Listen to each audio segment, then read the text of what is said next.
barchalaringizni davlatimiz mustaqilligining 35 yilligi bilan chin yurakdan tabriklaymiz.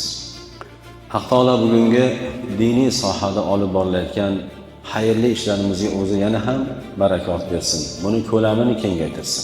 Muhtaram yurtboshimizning tashabbuslari bilan inson qadrini ulug'lash, insonga cheksiz hurmat ko'rsatish, uni rozi qilish kabi ulug' ustuvor shior bilan bugungi kunda diniy soha xodimlari hamda keng jamoatchilik har bir xonadonlarga, ayniqsa boquvchisiz yo'qotgan, mehrga muhtoj bo'lgan, ijtimoiy ko'makka muhtoj bo'lgan xonadonlarga hamma kirib borishligi, ulardan xabar olishligi bu juda ham bir ulug' xayrli ish bo'lyapti.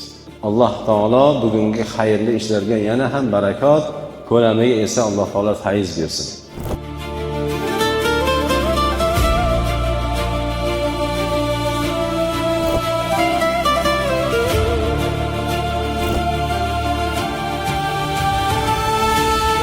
Avval Prezidentimizga rahmat. Anjorlari sog', umrlari uzoq bo'lsin.